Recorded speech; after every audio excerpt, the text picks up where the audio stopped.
என் அன்பு மாணவர்களுக்கு வணக்கம். இந்த வீடியோவில் ஒரு இம்பார்ட்டண்டான 10 மார்க்ஸ் ப்ராப்ளம் வந்து பார்க்க போகிறோம். இதில் வந்து என்னென்னா, இது டைப் 2 ப்ராப்ளம். ரேங்க்ஸ் வந்து கொடுத்துருக்க மாட்டாங்க. அதுக்கு வந்து நம்ம வந்து ரேங்க் கண்டுபிடிக்கணும். கொஸ்டின் பாருங்கள். Calculate Spearman's coefficient of rank correlation from the following டேட்டான்னு கொடுத்துருக்காங்க. கொடுத்துக்கூடிய டேட்டாவுக்கு வந்து ரேங்க் கார்லேஷன் கண்டுபிடிக்க சொல்கிறாங்க. ரேங்க் கார்லேஷனால் ஒன்று தான், ஸ்பியர்மேன்ஸ் ரேங்க் கார்லேஷனால் ஒன்று தான். வெறும் கார்லேஷன்னா வேறு மெத்தடு. இது வந்து என்ன, ரேங்க் கார்லேஷன். நல்லா ஞாபகம் வச்சுக்க சாமி. இது ஸ்பியர்மேன் ரேங்க் கார்லேஷன். கொடுத்துக்கூடிய டேட்டாக்கு என்ன சொல்கிறாங்க, ரேங்க் கார்லேஷன் கண்டுபிடிக்க சொல்கிறாங்க. இது பாருங்கள், XYன்னு தான் கொடுத்துருக்காங்க. இதில் வந்து ரேங்க் கொடுக்கல. அதனால் நம்ம என்ன பண்ணணும்னா, இது ரேங்க் கொடுக்காதனால இதுக்கு வந்து நம்ம ரேங்க் கொடுத்ததுக்கப்புறம் தான் நம்ம வந்து என்னென்னா சம வந்து சால்வ் பண்ண முடியும். இது வந்து ஃபஸ்ட்டு ஸ்டெப்பில் வந்து நம்ம டேபிள் போட்டுக்கலாம். ஃபஸ்ட்டு இங்கே பாருங்கள், என்ன கொடுத்துருக்காங்க, எக்ஸ்ன்னு கொடுத்துருக்காங்களா, இதே எக்ஸ்ன்னு எழுதிக்கலாம். இப்போ எக்ஸில் என்னென்ன கொடுத்துருக்காங்களோ அதை அப்படியே எழுதிக்க பார்க்கலாம். அந்த டேட்டாவை 53, 98, 95 இது அப்படி எழுதுங்க பார்க்கலாம். 81, 75, 61, 59, 59க்கு அப்புறம் என்ன இருக்குது பாரு சாமி, 55 இருக்குங்களா, அதை எழுதிக்கங்க 55. சாமி புரிஞ்சுங்களா? இங்கே எக்ஸ்ன்னு கொடுத்துருக்காங்க. சில டைம் ப்ராப்ளத்தில் வந்து இது வந்து மேக்ஸினுடைய மார்க்கு, இது ஸ்டாட்டிஸ்டிக்ஸினுடைய மார்க்கு, அந்த மாதிரி கொடுப்பாங்க. சரிங்களா? இங்கே வந்து சிம்பிளாக XYன்னு கொடுத்துட்டாங்க. இப்போ நம்ம என்னென்னா, எக்ஸுங்கிறது எழுதுனதுக்கப்புறம் இதுக்கு என்ன பண்ண போகிறோம்னா, இந்த எக்ஸுக்கு வந்து ரேங்க் கொடுக்க போகிறோம். அதாவது RXன்னு எழுதுகிறேன். RXன்னு என்னென்னா ரேங்க் ஆஃப் எக்ஸ். இந்த கொடுத்துக்கிறவங்க பார்த்தீங்களா, எக்ஸுங்கிறத இந்த டேட்டாக்கு வந்து ரேங்க் கொடுக்க போகிறோம். இந்த ரேங்க் எப்படி கொடுக்கணும்னா, சாமி நல்லா கவனிச்சுங்க. இந்த கொடுத்துக்கூடிய டேட்டாலேயே எது கம்மியான வேல்யூன்னு பார்க்கணும், மினிமம் வேல்யூ. அதுக்கு தான் ஃபஸ்ட்டு ரேங்க் கொடுக்கணும். இங்கே பாருங்கள், 53, 98, 95, 81, 75, 61, 59, அப்புறம் 55 இருக்குங்களா. இதில் எது ரொம்ப கம்மியான வேல்யூ சொல்லுங்கள் பார்க்கலாம், மினிமம் வேல்யூ. இதில் பாருங்கள், இது மினிமம் வேல்யூ 53 தான் மினிமம் வேல்யூ, கம்மியான வேல்யூ. இதுக்கு வந்து ரேங்க் 1 கொடுத்துக்கணும், ஃபஸ்ட்டு ரேங்க். 53க்கு அடுத்த நம்பர் என்னென்னு பாருங்கள். 53க்கு அடுத்த நம்பர் பாருங்கள், என்னக்கு பாருங்கள் 55. அதுக்கு வந்து செகண்ட் ரேங்க் கொடுத்துக்கணும், ரெண்டாம் நம்பர். சொல்லுங்கள் பார்க்கலாம், ஃபஸ்ட் ரேங்க் எதுக்கு கொடுப்பீங்க, இருக்கிறதுலேயே மினிமம் வேல்யூக்கு ஃபஸ்ட் ரேங்க். அதுக்கு அடுத்த நம்பருக்கு வந்து செகண்ட் ரேங்க். 55க்கு அடுத்த நம்பர் என்னென்னு பாருங்கள், 59. அதுக்கு தேர்ட் ரேங்க். 59க்கு அடுத்த நம்பர் பாருங்கள், இதுக்குள்ளே 61. அது வந்து ஃபோர்த் ரேங்க். 61க்கு அடுத்த நம்பர் பாருங்கள் 75. இதில் வந்து ஃபிஃப்த் ரேங்க். 75க்கு அடுத்த நம்பர் பாருங்கள் 81. இப்படி எல்லாத்தையும் செக் பண்ணணும். இதில் வந்து லைனாக இப்படி வந்துருச்சு இந்த ப்ராப்ளத்தில். 81 பாருங்கள் 6th ரேங்க். 81க்கு அப்புறம் 95. 95 வந்து 7th ரேங்க். அடுத்து வந்து 98 வந்து 8th ரேங்க். பாருங்கள், 1, 2, 3, 4, 5, 6, 7, 8. அதாவது என்னோட வேல்யூ வந்து எவ்வளோ இருக்குன்னா 8 இருக்குது. அது புரியுதுங்களா? 8 டேட்டாஸ் கொடுத்துருக்காங்க, 8 ரேங்க் கொடுத்தாச்சு. சாமி புரிஞ்சுங்களா? அடுத்து நம்ம என்ன எழுதணும்னா, ஒய்ன்னு எழுதிக்கணும். ஒய்ங்கிறது ஒரு சப்ஜெக்ட். அது சப்ஜெக்ட்னு சில ப்ராப்ளத்தில் கொடுப்பாங்க. இங்கே வந்து ஒய்ன்னு கொடுத்துருக்காங்க. அந்த ஒய்க்கு இருக்கக்கூடிய இந்த டேட்டாஸ்லாம் ஃபஸ்ட் எழுதிக்கலாம். 47, 25, 32, 37, 30, 40, 39, 45 இப்படி எழுதிக்கலாம். எழுதுனதுக்கப்புறம் என்ன பண்ணோம்னா, இந்த ஒய்க்கு வந்து ரேங்க் கண்டுபிடிக்கணும். ரேங்க் ஆஃப் ஒய், அதான் RY. புரியுதுங்களா? இப்போ வந்து பாருங்கள், இதுக்கு முன்னாடி வீடியோஸில் நம்ம என்ன பண்ணணும்னா டைப் 1உடைய அதாவது ரேங்க்ஸ் வந்து அவங்களே கொடுத்துட்டாங்க. நம்ம டைரெக்டாக ப்ராப்ளத்தை சால்வ் பண்ணோம். இதில் வந்து டைப் 2 ப்ராப்ளம் ரேங்க் தரல. நம்ம வந்து ரேங்க் கண்டுபிடிச்சிட்டு ப்ராப்ளத்தை சால்வ் பண்ணணும். புரியுதுங்களா சாமி? RYங்கிறது பார்த்தீங்கன்னா இதில் எது ரொம்ப மினிமம் வேல்யூன்னு பாருங்கள். 47, 25, 32, 37, 30, 40, 39, 45. இதில் எது ரொம்ப மினிமம் வேல்யூ பாருங்கள். இதில் கொடுத்துருக்கிறதுலே மினிமம் வேல்யூ 25ங்களா. அதுக்கு வந்து ஃபஸ்ட் ரேங்க் கொடுத்துருங்க. புரியுதுங்களா? 25க்கு அடுத்து என்ன நம்பர் இருக்குன்னு பாருங்கள். 25க்கு அடுத்து இங்கே பாருங்கள் 32 இருக்குது. இங்கே பாருங்கள் 30 இருக்குது பார்த்தீங்களா. 30 தான் வந்து பார்த்தீங்கன்னா செகண்ட் ரேங்க். சாமி புரியுதுங்களா? 30க்கு அடுத்த நம்பர் பாருங்கள். 30க்கு அடுத்த நம்பர் என்ன, 32. அது தேர்ட் ரேங்க். 32க்கு அடுத்து என்ன நம்பர் இருக்குது பாருங்கள். 32க்கு அடுத்து சொல்லுங்கள் சாமி. 32க்கு அடுத்த நம்பர் என்னென்னு சொல்லுங்கள் பார்க்கலாம். 32 வந்து 3 கொடுத்தாச்சு. 3க்கு அப்புறம் என்ன இருக்குது பாருங்கள். 32க்கு அப்புறம் இங்கே 37 இருக்குது, இங்கே 39 இருக்குது. அப்போ என்ன சாமி வரும், 37 வந்து ஃபோர்த் ரேங்க்லாம். 37க்கு அடுத்து பாருங்கள். 37க்கு அப்புறம் 39. அது வந்து ஃபிஃப்த் ரேங்க். அப்போ 39க்கு அப்புறம் 40 இருக்குங்களா. 40 வந்து 6th ரேங்க்.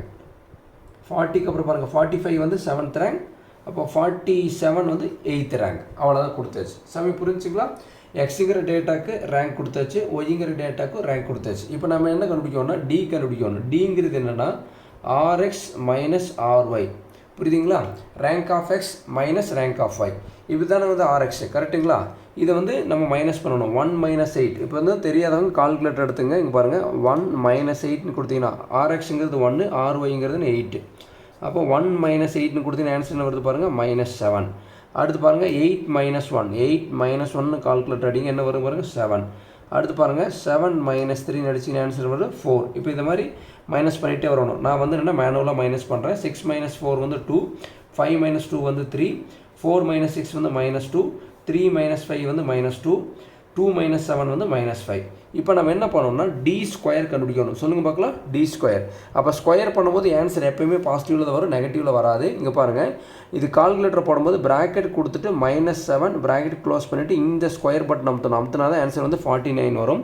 நீங்கள் ப்ராக்கெட் கொடுக்காமல் நீங்கள் -7 ஸ்கொயர்னு அடிச்சிங்கன்னா ஆன்சர் வந்து -49 வரும். அப்படி அமுத்தக்கூடாது. எப்பயுமே என்னென்னா -7 × -7, அதாவது என்ன மைனஸ் இன்ட்டு மைனஸ் வந்து ப்ளஸ்ஸாக மாறிடும். 7 × 7 வந்து 49. சமயம் புரிஞ்சுங்களா? ப்ராக்கெட் கொடுத்து நீங்கள் ஸ்கொயர் கொடுக்கணும். பாருங்கள், பாசிட்டிவ் இல்லாத நம்பருக்கு நீங்கள் டைரெக்டாகவே கொடுக்கலாம். 7 அமுத்தி இப்படி ஸ்கொயர் கொடுக்கலாம். 7 ஸ்கொயர் வந்து 49. இப்போ நெகட்டிவ் இருக்கும்போது மட்டும் கம்பல்சரி ப்ராக்கெட் ஓப்பன் பண்ணி ப்ராக்கெட் க்ளோஸ் பண்ணிட்டு தான் ஸ்கொயர் அமுத்தணும். சமயம் புரிஞ்சுங்களா? இப்போ அடுத்து பாருங்கள் 4 ஸ்கொயர். 4 ஸ்கொயர் அடிச்சுன்னா ஆன்சர் வந்து 16. அதே மாதிரி கால்குலேட்டர் அமுத்துங்க. 2 ஸ்கொயர் வந்துன்னா 4 வரும். 3 ஸ்கொயர் வந்து 9, -2 த ஹோல் ஸ்கொயர் ப்ராக்கெட்டை கொடுத்துட்டு -2 ப்ராக்கெட் க்ளோஸ் பண்ணிட்டு ஸ்கொயர் அமுத்தணும். ஆன்சர் என்ன பாருங்கள் 4. இதுக்கு என்ன வரும் 4. 5 ஸ்கொயர் வந்து -5 த ஹோல் ஸ்கொயர், அதாவது பாருங்கள் உங்களுக்கு புரியிருக்காக அமுத்தி காமிச்சினா -5 த ஹோல் ஸ்கொயர் ஆன்சர் என்ன பாருங்கள் 25. இப்போ நம்ம என்ன பண்ணோம்னா இந்த எல்லா வேல்யூ வந்து நம்ம ஆட் பண்ணணும். நம்ம டி ஸ்கொயர் இருக்குது பார்த்தீங்களா, அந்த எல்லா வேல்யூயும் ஆட் பண்ணிக்கலாம். அதாவது இந்த டி ஸ்கொயர் எல்லாத்தையும் ஆட் பண்ணுறதுனால சமேஷன் டி ஸ்கொயர். சமயம் புரியுதுங்களா? அப்போ இங்கே இருக்கிற வேல்யூ எல்லாத்தையும் ஆட் பண்ணுங்க பார்க்கலாம். 49 + 49 + 16 + 4 + 9 + 4 + 4 + 25 ஈக்குவல் நம்ம ஆன்சர் வந்து பாருங்கள் 116 வருதுங்களா, 160 வருது. இதுதான் ஸ்டெப் 1. சமி புரிஞ்சுங்களா? இதுக்கப்புறம் என்ன பண்ண போகிறோம்னா ஸ்டெப் 2ல் ஃபார்முலா எழுத போகிறோம். ஸ்டெப் 2ல் பாருங்கள் சமி ஃபார்முலா.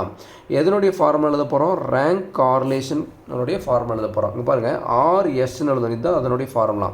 ஏன் சார் RSன்னு எழுதுனா, ஆர்னா வந்து பார்த்தீங்கன்னா கார்லேஷன், எஸ்ங்கிறது பார்த்தீங்கன்னா ஸ்பியர்மேன் ரேங்க் கார்லேஷன். சொல்லுங்கள் பார்க்கலாம், எப்படி சொல்லணும்னு பார்க்கலாம். எஸ்ங்கிறது ஸ்பியர்மேன் ரேங்க் கார்லேஷன் தான் RSன்னு எழுதுகிறோம்.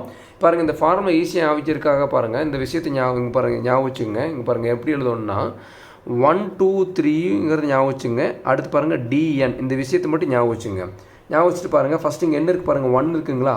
ஃபார்முலா எப்போயுமே 1 - ஸ்டார்ட் பண்ணணும் ஞாபகம் வச்சுங்க. சொல்லுங்கள் பார்க்கலாம், எதில் ஸ்டார்ட் பண்ணணும்? 1 - ஸ்டார்ட் பண்ணணும் ஞாபகம் வச்சுட்டு இங்கே ப்ராக்கெட் ஓப்பன் பண்ணி ப்ராக்கெட் க்ளோஸ் பண்ணிடணும். க்ளோஸ் பண்ணிவிட்டு இங்கே டிவைட் பை போட்டுருங்க. இங்கே பாருங்கள், இங்கே என்ன இருக்குது பாருங்கள், D இருக்குங்களா. D வந்து நியூமரேட்டரில் கொடுத்துருங்க. அடுத்து பாருங்கள், இங்கே என்ன இருக்குது, N இருக்குங்களா. N வந்து டினாமினேட்டரில் கொடுக்கணும். 2 N கொடுக்கணும். N - N கொடுக்கணும். புரியுதுங்களா? நியூமரேட்டரில் D கொடுத்துருங்க, டினாமினேட்டரில் N கொடுங்க. அந்த N வந்து 2 தடவை எழுதணும், N - N. இப்போ ஆல்ரெடி நம்ம 1ஆம் நம்பர் யூஸ் பண்ணிவிட்டோம். யூஸ் பண்ணாமல் இருக்கக்கூடிய நம்பர் என்னென்னு பாருங்கள், 2 3 யூஸ் பண்ணலீங்களா. இந்த 2 3 என்ன பண்ணணும்னு பாருங்கள், இந்த இடத்துல வந்து Dக்கு மேலே வந்து பவரில் வந்து 2வும், இந்த என்னோடைய ஃபஸ்ட்டாக இருக்குது பார்த்தீங்களா, என்னோடைய பவரில் வந்து 3 கொடுத்துக்கணும். சமி புரியுதுங்களா? இங்கே 2 கொடுக்கணும், இங்கே 3 கொடுக்கணும். பாருங்கள், 3 நம்ம இப்படி தானே சமி எழுதுகிறோம்.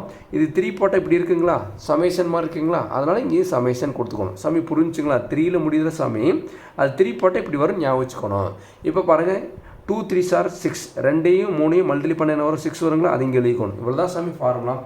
RS = 1 - 6 summation D² / N³ - N தான் வந்து ஃபார்முலா. இப்போ நம்ம என்ன பண்ணோம்னா இந்த ஃபார்முலா தேவையான வேல்யூவில் கொடுக்கலாம். 1 - இப்போ 6ன்னு இருக்குது பார்த்தீங்களா, இந்த 6ஆம் நம்பர் அப்படியே எழுதி சமி 6 அப்படி வச்சுங்க இன்டூ சமேஷன் D² இருக்குது பார்த்தீங்களா, சமேஷன் D². சமேஷன் D²ஓட வேல்யூ இங்கே பாருங்கள் என்ன வந்திருக்கு பாருங்கள், சமேஷன் D² போல் 160 அது எழுதிடுங்க. 160 / Nங்கிறது பாருங்கள் எவ்வளோ கொடுத்துருக்காங்க, 8 டேட்டா. 1 2 3 4 5 6 7 8 கொடுத்துருக்காங்களா, 8. அப்போ 8³ - 8 எழுதிட்டு ப்ராக்கெட் க்ளோஸ் பண்ணிடுங்க. சமயம் புரிஞ்சுக்கலாம்? இப்போ நீங்கள் கால்குலேட்டர் எடுத்துகிட்டு இங்கே பாருங்கள், இந்த 1 - அப்படியே வச்சுங்க, ப்ராக்கெட் ஓப்பன் பண்ணிவிட்டு நியூமரேட்டரை மட்டும் ஃபஸ்ட்டு சால்வ் பண்ணுங்கள். 6 × 116 கொடுங்க. ஆன்சர் என்ன வருது பாருங்கள், 960 வருது, எழுதிச்சிங்க.